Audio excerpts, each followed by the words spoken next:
Hello à tous et bienvenue sur ma chaîne de podcast du cappuccino et des livres. Le temps d'un cappuccino, nous allons parler de livres et d'écriture, mais pas que. Je suis Jess Angel, j'aime autant lire des histoires qu'en raconter et j'avais envie de partager avec vous tout mon univers. Et quoi de mieux qu'un podcast pour le faire ? Alors allons-y, c'est parti. Dans cet épisode spécial interview, nous allons faire la connaissance de l'autrice Fleur Meuron, issue de la même promo de formation Licard que moi, donc la promo Polaris, coucou les Polaris, qui publie son premier roman, Le fruit de ma chair, en auto-édition et qui sortira officiellement le 18 octobre 2024. Bonsoir Fleur et bienvenue sur ce podcast. Bonsoir Jess. Comment ça va ? Pas trop stressée du coup ? Ouais. Bah, écoute, un petit peu, je vais pas dire non. C'est vrai qu'en plus, comme c'est le premier, voilà, forcément un petit peu d'appréhension, mais en vrai, quand je vois les retours, communication et tout, je pense qu'il sera bien reçu, donc ça va bien se passer. Ouais. Ok. Est-ce que tu peux commencer par te présenter et nous dire qui tu es ? Oui, alors, donc moi je m'appelle Fleur Meuron, alors bien sûr c'est un pseudo. Voilà, donc j'ai 33 ans, je vis en Bretagne, dans le Finistère. Et donc, il y a 2 ans, j'ai choisi de faire un bilan de compétences, parce que je suis informaticienne de métier à la base. Et c'est de là que tout est parti, en fait. Voilà, donc je me suis replongée dans mon histoire un petit peu de l'adolescente qui passait sa journée à la bibliothèque, qui voulait devenir éditrice à la base. D'accord. Voilà. Et du coup, de là, en fait, je suis repartie vraiment de ce que j'aimais au départ, avant de vouloir faire de l'informatique. Et donc, j'ai commencé à me former sur l'écriture. Alors, j'ai fait une formation d'écriture scénaristique d'abord, parce que c'est vrai qu'il y a une grosse base. J'aime beaucoup regarder des films et tout ça, et c'est vrai que si je peux apporter un jour une partie scénaristique à mon bagage, ça serait cool. Mais bon, voilà, j'avais fait ça dans un premier temps. Puis après, j'ai découvert Licard et j'ai croché dedans à fond. Voilà. C'est bien. Donc j'ai embrayé sur cette formation de technique d'écriture, devenir écrivain avec Licard. Et c'est là que j'ai d'ailleurs commencé à écrire Le fruit de ma chair il y a 1 an maintenant en fait. Voilà. D'accord. C'est là que tu avais commencé à brainstormer ou tu avais déjà quelques petites idées avant ? Alors, j'avais déjà quelques petites idées parce que j'avais commencé à écrire rapidement, à ébaucher des personnages pendant l'été suite à l'appel d'un concours sur Futia. D'accord. Voilà, mais je l'ai reposé à plat quand même parce que la technique de Licard a fait que j'ai remis les choses quand même à plat. Voilà, c'est vrai qu'ils nous ont donné plein de méthodes et plein d'astuces. C'est vrai que ça remet les idées en place. Oui, c'est ça. Ouais, parce qu'après, la méthode, je l'avais pas forcément. Et donc, moi, ça a canalisé vraiment toutes les idées que j'avais et j'ai pu affiner les thématiques et tout ça. Mais voilà, ça fait vraiment 1 an que j'ai commencé dessus et je suis contente du coup que ça marque un peu le coup après 1 an, tu vois. 1 an, voilà, il est là. Il est beau, il est tout neuf, il arrive. C'est ça. Et comment tu as trouvé tes inspirations pour écrire ce roman-là ? Ou de façon générale, comment tu trouves ton inspiration pour écrire ? Comme j'écris du thriller, il y a quand même une base d'actualité, les faits divers et tout ça, on ne redira jamais assez. Je pense que c'est un bon terreau pour s'inspirer. Après, tout ce que je fais aussi comme rêve ou les cauchemars surtout, ça m'aide pas mal aussi. C'est bien. M'inspirer. T'es le genre d'écrivain qui a son carnet sous son oreiller et qui, quand il se réveille en pleine nuit, prend des notes sur ce qu'il vient de rêver. Pas le carnet, j'ai le téléphone du coup au réveil, mais c'est à peu près ça. Généralement, s'il y a un truc qui m'a bien marqué au réveil, je prends 2 minutes pour noter ou dicter à la rigueur. Mais c'est un peu ça. Ouais. Ça t'aide. Ça t'apporte toute l'inspiration nécessaire pour inventer des histoires. Oui, après, je manque jamais d'inspiration. C'est vrai que, souvent, soit ça vient comme ça, et c'est vrai que je note tout de suite, comme ça part pas. ou alors des fois, je me suis quand même calé des moments où juste je me pose et puis je réfléchis comme ça rapidement en fonction des thématiques que j'aimerais traiter ou qui m'inspirent. C'est beaucoup des thématiques ou des choses comme, enfin moi c'est vrai qu'il y a beaucoup des choses comme l'injustice, ça c'est quelque chose qui t'inspire. Oui, voilà, c'est ça. Ouais. J'aime bien rétablir un peu la justice dans mes romans, ouais, c'est ça.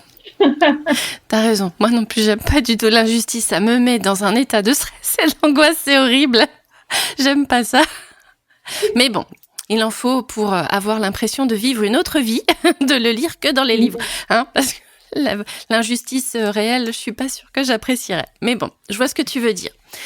Et pour nous présenter Le fruit de ma chair, qu'est-ce que tu peux nous dire sur cette histoire-là en particulier ?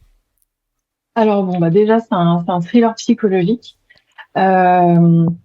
qui va traiter principalement sur le thème de la maternité et comment une future mère ou jeune maman peut se sentir en fait à l'arrivée de son enfant. Donc il y a beaucoup de fluctuations psychologiques par rapport à ça et même dans le corps aussi en fait. Je voulais vraiment inscrire ça. Même si moi je suis pas passée par là, je voulais un petit peu, c'était un peu de prétexte pour parler de ça. Moi j'ai découvert beaucoup de choses là-dessus du coup.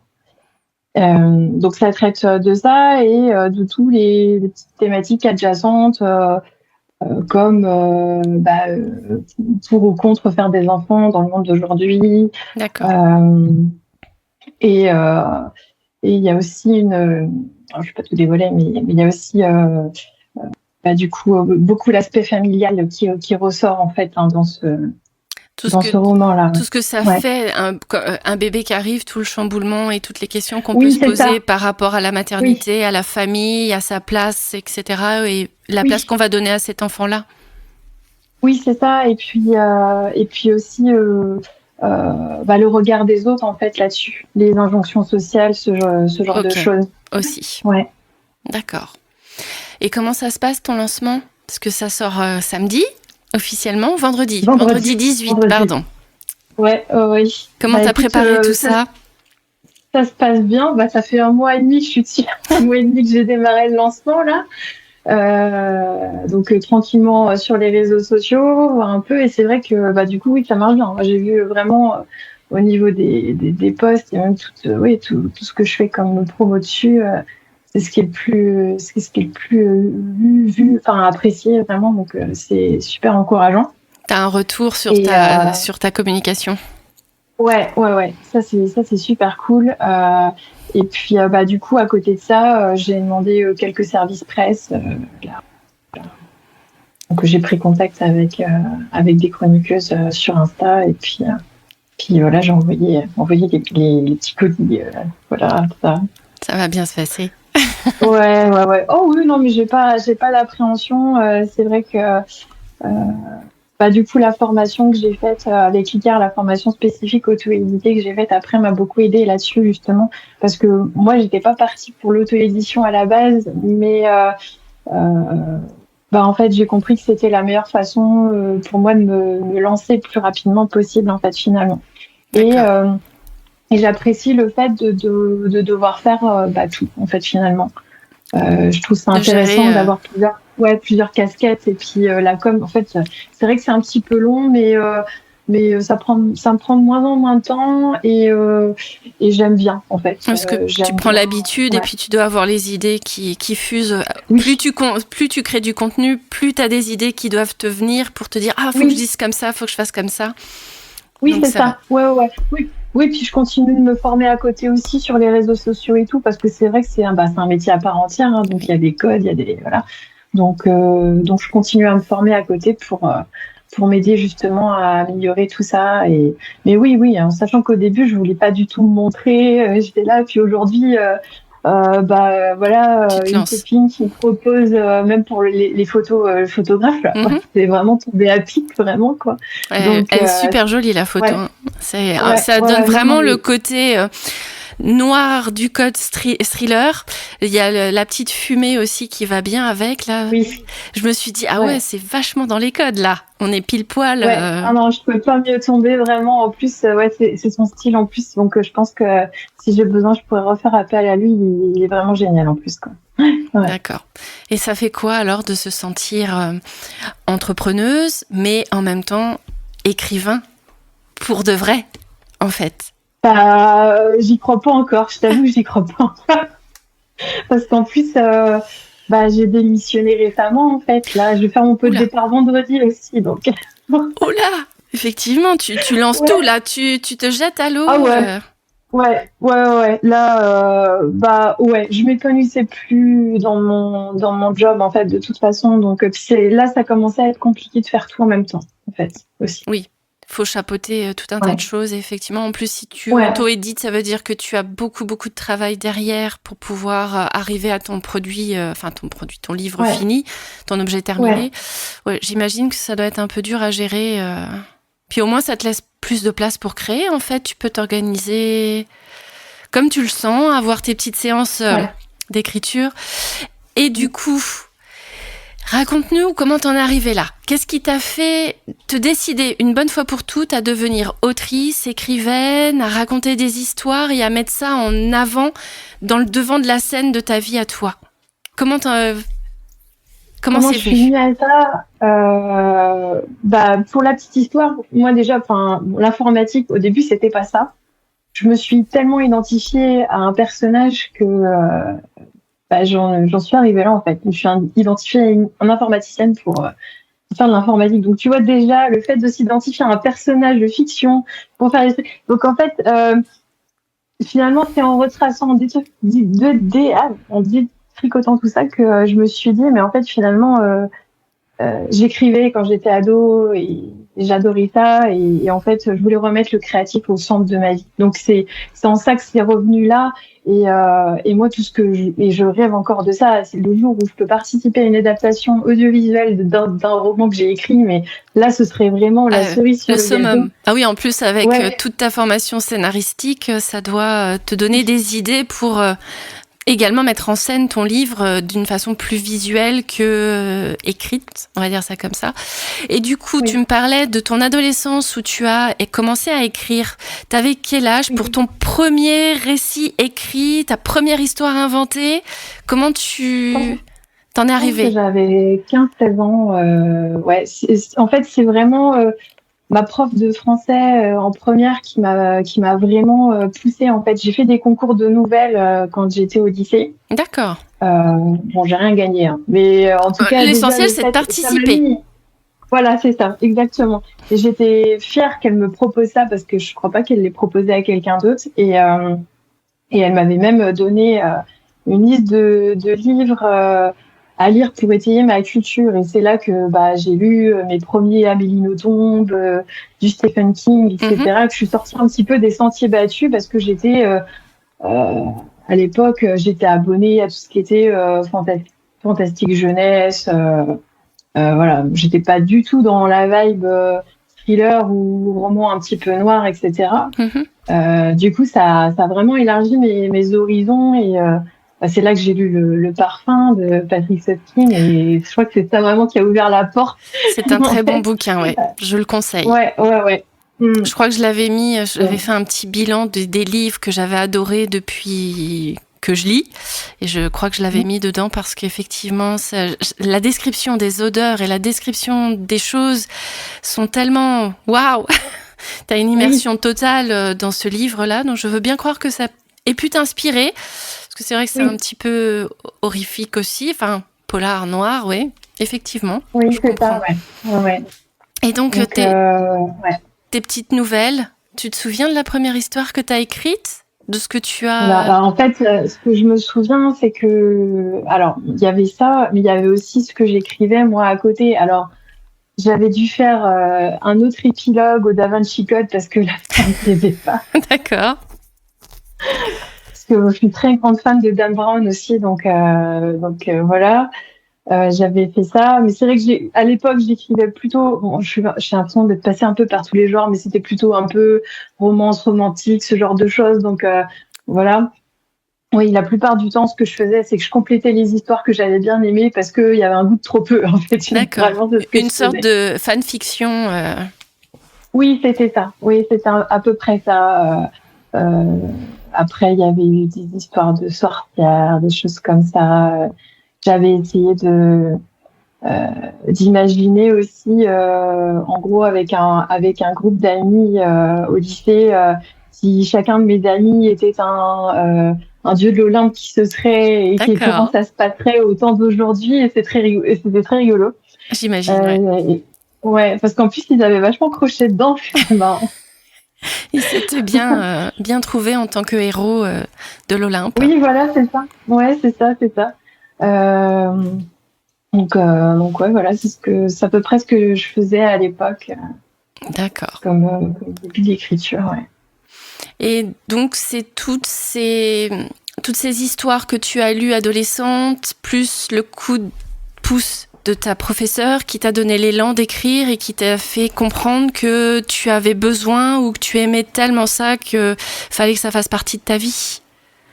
Oui, oui, oui. Et puis de toute façon, j'ai toujours été créative. Moi, c'est vrai que c'est quelque chose. Je vois les images dans ma tête et tout de suite ça arrive sur le papier. En fait, c'est pas, il y a pas, j'ai pas trop de réflexion. En fait, je décris juste ce que je vois.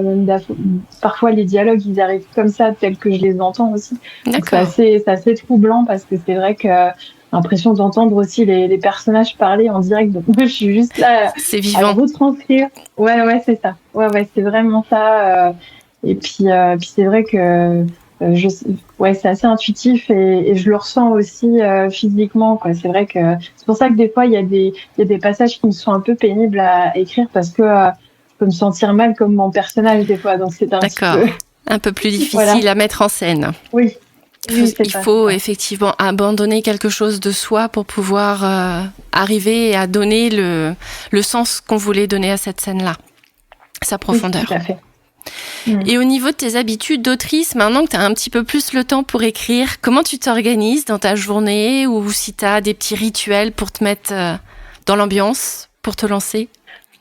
Alors moi, je suis une écrivaine du soir ou de D'accord. l'après-midi. Voilà. Généralement, je vais écrire plutôt même le soir devant la télé. Donc, j'ai dîné, il est 21 heures et je commence à écrire. Voilà. D'accord. C'est un peu. J'ai gardé ça d'ailleurs parce que j'avais posé la question en formation parce que à l'époque, bah, quand je travaillais, j'arrivais à la maison le soir, j'avais plus du tout d'énergie, donc J'imagine, oui. me mettre à la tâche, c'était compliqué. Du coup, je me souviens, on m'avait conseillé, quand j'avais posé la question, on m'avait conseillé de, en gros, me mettre tranquille dans mon canapé avec l'ordi sur les genoux et puis avec un fond sonore et c'est vrai que ça coule tout seul. Donc du coup, j'ai gardé cette habitude-là. Donc généralement, voilà, il y a une vidéo que je regarde même pas à la télé et puis juste pour me mettre en fond Et puis puis, comme ça, j'ai pas l'impression de travailler entre guillemets, oui, quoi. ça se transforme plus en loisir ou en rendez-vous juste pour créer quelque chose. Oui, voilà, tout à fait. Ouais. D'accord. Et par rapport à ton livre qui va sortir donc vendredi, est-ce que tu as prévu des salons, de la dédicace ou pas pour le moment? Si c'est Euh, envisagé, si tu as des idées? alors, je m'étais dit pour le premier, pas forcément, parce que je sais pas si j'aurai du monde, quoi. Donc c'est vrai que je me suis pas forcément posé la question. J'ai vraiment axé sur les chroniques Tes en services ligne de là pour le presse? coup. Mhm. Oui, puis bah voilà les avis Amazon, tout ça.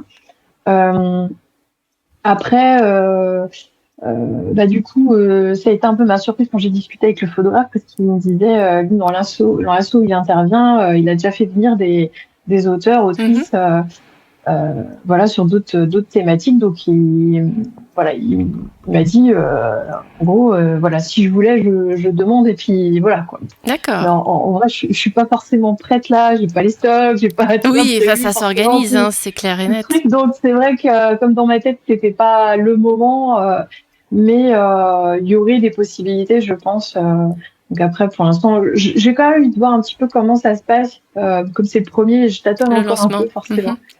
Mais ouais, j'ai envie de voir un peu comment ça se passe déjà, les ventes et tout. Puis si je vois que ça marche, en fonction de ça, je me déciderai.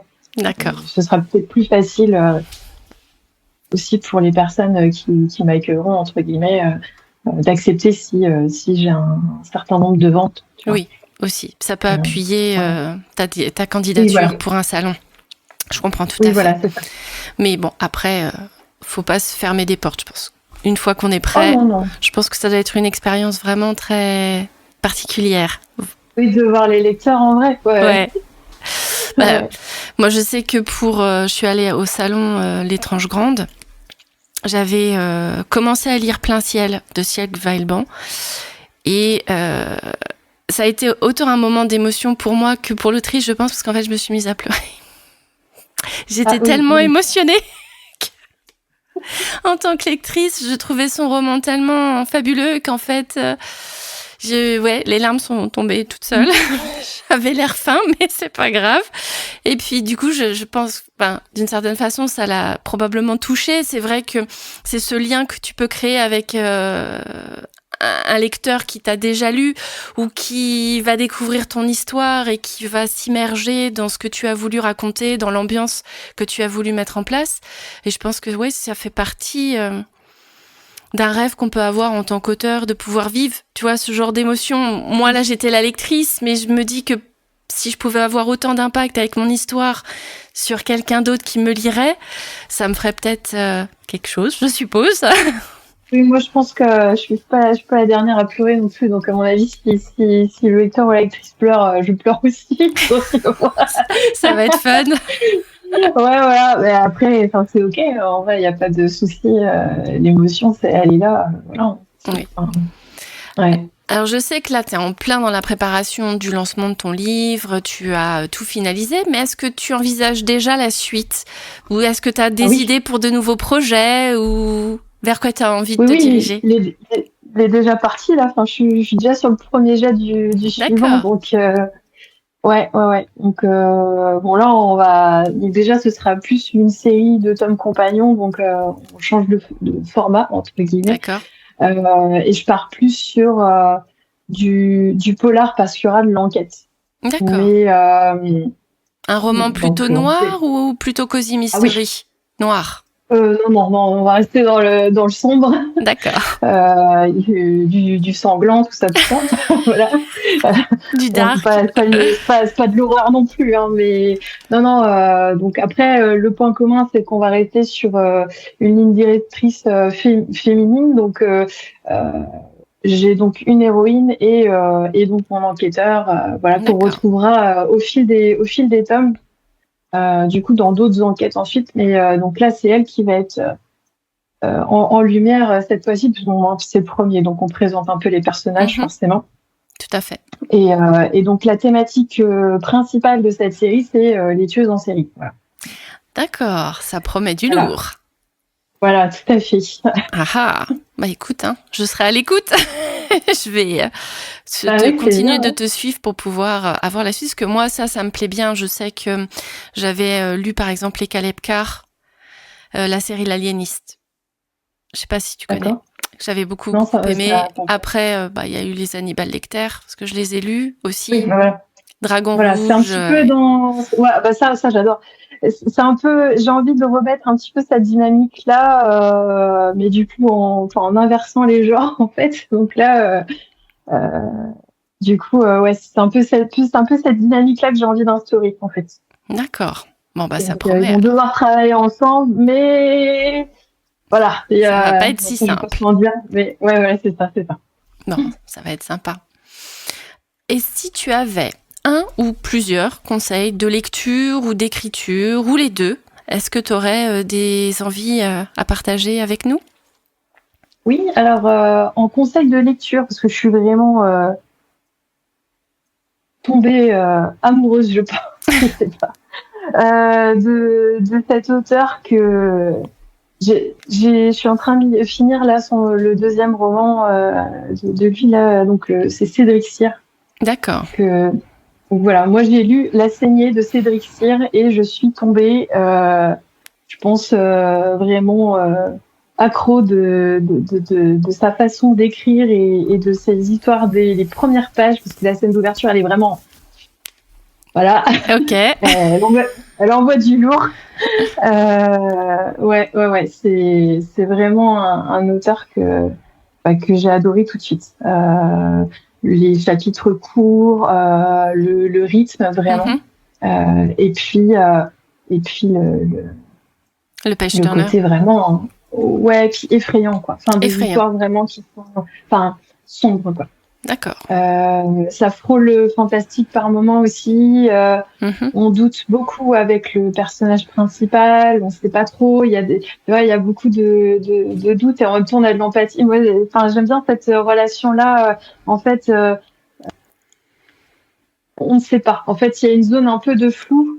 On a de l'empathie quand même pour le personnage, mais il y a une zone de flou. On ne sait pas trop à qui on a affaire en fait finalement. Il y a des zones d'ombre un petit peu. Et moi, j'aime beaucoup ça et c'est ce que aussi j'essaye de faire parce que j'aime bien les personnages un peu ambigus, ambivalents. Donc, dont on ne sait pas trop sur quel pied danser quand on est face à eux. Bah ou alors en fait, ce que j'aime bien faire, c'est faire en sorte que le lecteur ait de l'empathie pour un personnage qui fait juste des trucs horribles, mais comme on comprend pourquoi, quelque part, t'as envie de le dédouaner aussi. Enfin, tu vois, c'est le genre de truc un petit peu aimer peut-être un personnage qui fait des mauvaises choses, mais pour des raisons qui justifient. Donc ouais, jouer un petit peu comme ça. Eh ben, je note alors, parce que j'en ai entendu parler de Cédric Cyr, mais je ne l'ai jamais lu. Donc, du coup, il faudra que je note. Pas de souci. Et un conseil d'écriture, peut-être, pour les primo-romanciers comme nous? Ne pas lâcher. Aller au bout, en fait. Et apprécier chaque petite victoire, parce que chaque étape, faut fêter ça, quoi. Ah bah, j'imagine. C'est vraiment... c'est un marathon. Faut y croire et pas se décourager en fait. Je pense que c'est vrai. Enfin moi c'est ça qui m'a vraiment tenue parce que quand on passe sur la réécriture on comprend. D'accord. On comprend un peu. Moi je me suis couchée très tard certains soirs après la journée de travail et aujourd'hui ça a payé donc en fait c'est possible. C'est possible si on s'accroche. Je pense que c'est à peu près comme tout projet dans la vie. Faut y croire. Et ouais, faut y croire. Si c'est un objectif et tu te donnes les moyens, il n'y a pas de raison que tu échoues en fait. Ouais. Ok. Alors je note aussi. Je ne lâche pas parce que la correction et la relecture, c'est dur. Ouais. On est d'accord. Même si les retours de mes bêta lectrices ont été plutôt positifs, je sais qu'il y a des choses à corriger, il n'y a aucun problème avec ça, mais c'est vrai que j'ai fait la petite danse de la joie, j'avoue, personnellement. Quand j'ai vu que les ambiances que j'avais voulu créer et je crois qu'on appelle ça le fan family ou le cozy mystery, mais vraiment le côté cozy en fait, que j'ai réussi à le donner.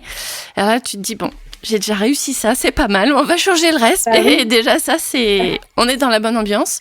Et puis, comme je disais dans l'épisode précédent, il y a aussi mes personnages, et je sais qu'il y en a un, mon fameux détective fantôme, qui a énormément plu à l'une de mes bêta-lectrices, et du coup, je suis contente, parce que ça veut dire que j'ai réussi à faire de lui quelqu'un d'attachant. Et donc je me dis, pareil, c'est une victoire parce que c'est tout gagné quand tu arrives à donner envie au lecteur de suivre la vie de tes personnages. Comme toi, tu as voulu écrire des fanfictions parce que cette fin-là, elle te convenait pas ou parce qu'il y avait des choses qui te convenaient pas, parce que tu t'es attaché à tes personnages et tu voulais qu'ils aient une autre histoire, une autre vie et que ça soit tout bénef pour eux, on va dire. Oui, c'est ça. Et puis... leur permettre de faire d'autres choses parce que bon on dit les personnages ils sont vivants quoi, après c'est des vraies personnes quoi, qui vont, si tu leur donnes suffisamment corps en fait ils ont leur propre avis, des fois ils changent, ils font pas ce que tu leur demandes de faire. Je sais ils me le font tout le temps. T'imagines un truc qui en fait non, et finalement c'est toujours pour le bien de l'histoire, et moi c'est ça que j'aime bien parce que ça sort un peu de nulle part, c'est un peu magique comme ça, mais à la fin ça tombe bien quoi. Donc c'est parce et surtout quand t'as un personnage comme ça que tu vas certainement réutiliser dans d'autres histoires après. C'est important qui plaisent et que les lecteurs aient de l'empathie et qu'ils aient envie de suivre sa vie encore et encore. Tout à fait. Ouais. C'est ce qu'on veut, les gars, que vous lisiez nos livres. Maintenant, si on devait te trouver quelque part, où est-ce qu'on pourrait te trouver pour pouvoir suivre ton lancement de Le fruit de ma chair, ou pour suivre toutes tes nouvelles aventures que tu vas créer d'ici pas longtemps? Où est-ce qu'on peut te trouver, s'il te plaît? Alors, on peut me trouver donc sur Instagram. C'est là que je communique la plupart du temps. Donc, j'ai ma page Facebook aussi, qui relaye le même contenu. D'accord. Donc, pour la page Insta, c'est Fleur Meuron auteur, mais je vous mettrai tout dans la description, vous inquiétez pas. Et ta page Facebook, c'est Fleur Meuron-autrice. C'est bien ça? Oui, c'est ça. Oui, alors c'est vrai qu'entre auteur et autrice, j'ai pas changé sur Insta, j'ai laissé comme ça, c'est le premier que j'ai fait, mais bon, voilà. Ouais, je sais que je pose toujours la question. C'est un grand débat de savoir si on est une auteure ou une autrice. Donc voilà. C'est vrai qu'au début, je suis passée par là aussi, auteur, et puis après autrice finalement. C'est pour ça que après j'ai changé sur Facebook. Mais de toute façon, Fleur Meuron, il y en a qu'une, c'est moi. Donc il n'y a pas de souci, vous me trouverez facilement, voilà. Et puis après, le site web pas encore, mais c'est dans les cartons. Ouais, voilà, c'est ça. Ça devrait sortir, je pense, début d'année prochaine, selon comment je m'organise, mais c'est en construction là actuellement. D'accord. As-tu autre chose à partager avec nous? Veux-tu compléter ou alors qu'est-ce que je pourrais dire? Allez voir ma page le 18. Oui, c'est pas faux. Allez faire un petit tour quand même. Il y a la petite bio sur Amazon, les pages auteurs, et puis on peut trouver sur Kobo aussi, je crois, non? Oui, voilà, c'est ça. Lancement broché e-book sur Amazon et e-book sur Kobo aussi. Voilà, petit test. Que ça donne. Moi-même, j'ai une Kobo, donc voilà. Je me suis dit que c'était le bon plan. Voilà. Quoi dire d'autre? N'hésitez pas, en fait, à faire un petit coucou aussi. Je poste, j'essaye de poster régulièrement des stories pour montrer un peu ce qui se passe, et puis il y a des box questions aussi de temps en temps, donc voilà. Ça marche. Et voilà, ce nouvel épisode de podcast est fini. J'espère que cela vous a plu et que vous avez passé un bon moment avec nous. Merci Fleur d'avoir été mon invitée. Ton livre va donc bientôt rejoindre ma palle et je suis impatiente de le découvrir, pourvu que le hasard le choisisse pour ma prochaine lecture, parce que je rappelle que je suis une année pile à lire mystère. Donc du coup, je ne choisis pas mes lectures. C'est le hasard. Merci à tous d'être restés jusqu'à la fin. Rendez-vous au prochain épisode. En attendant, n'hésitez pas à vous abonner, à liker, à commenter et à partager. Si vous le souhaitez, vous pouvez retrouver donc Fleur sur sa page Instagram Fleur Meuron auteur. Et rendez-vous le vendredi 18 octobre pour découvrir Le fruit de ma chair en version e-book ou en version papier. Merci pour votre écoute et à très vite pour la suite.